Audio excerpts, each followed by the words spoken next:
Hi, it's Janet Wakeland with RemarkablyCreated.com here with another One Take Wonder video. Today we're going to look at creating this beautiful patriotic wreath together. July 4th is one of my favorite holidays. As the daughter of a career soldier and an Army vet myself, I'm very partial to our patriotic holiday and our military, and it's definitely one of the holidays that I love to decorate for and celebrate. So let's jump right in and let's look at all of the pieces that we used and a couple of tips for creating this beautiful wreath.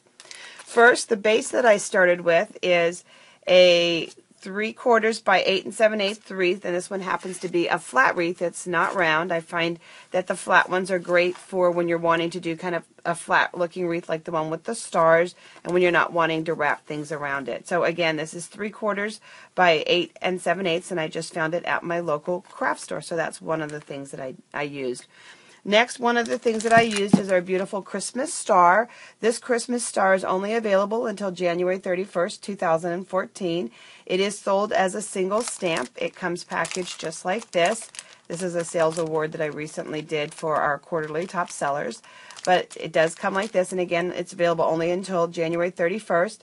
It's called a Christmas star, but as you can see by the patriotic wreath, it has uses beyond that here celebrating our top achievers. So you're going to want to get your hands on this stamp before it's gone. So the Christmas star. And I went ahead, and what I did was I stamped 5 stars in Pacific Point Blue.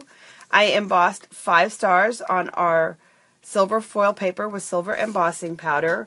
And then I went ahead and I stamped 5 real red stars on our Whisper White cardstock. Went ahead and I cut them all out.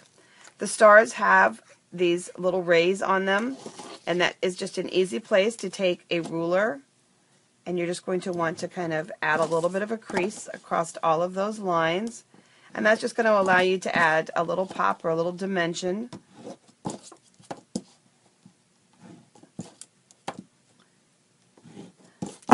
And then you're just going to kind of finger fold it along those crease lines that you made.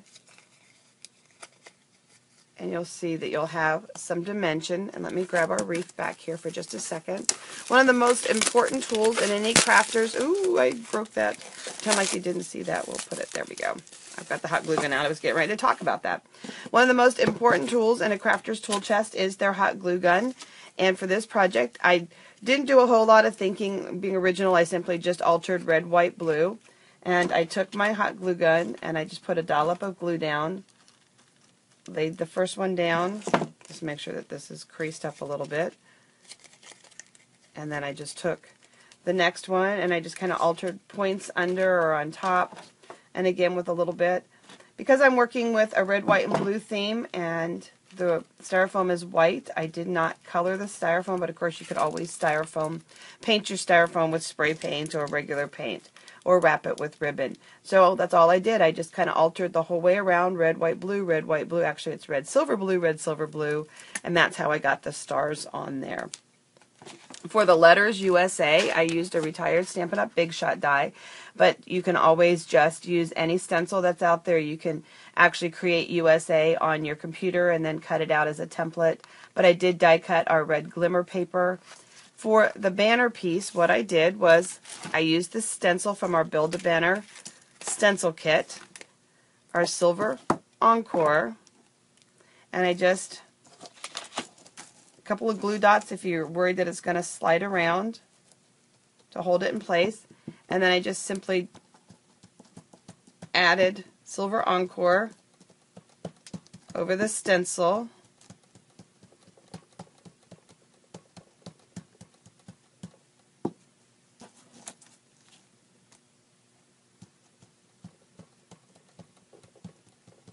And let's do one more stripe.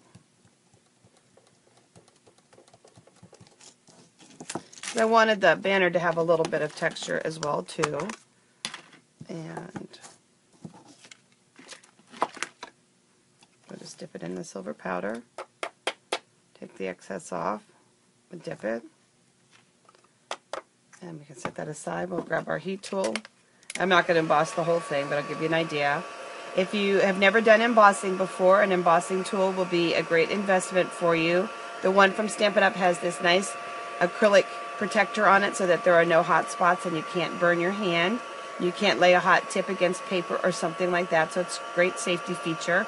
In addition, it has 2 speeds, a high speed and then a slow speed, which is great for some of your crafting projects that require a slow, even heat, for example, like shrink plastic.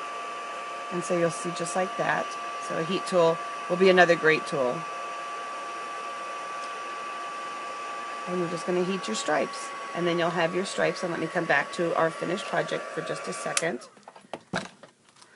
So you can see again the red, silver, blue the whole way around. You can see the stripes on my silver foil paper. I used our red shimmer paper again for the USA. These little stars here are from a really fun stamp set called Simply Stars, and it has 4 great stars, so it gives you a little bit of tone on tone. I just did Pacific Point blue on the Whisper white cardstock for the little stars, and then Pacific Point ribbon and our beautiful silver trim ribbon. And again, I love how everything within the Stampin' Up! Family coordinates so beautifully. I don't have to do a lot of thinking or running all over town trying to find coordinating pieces. It's all at one stop for me.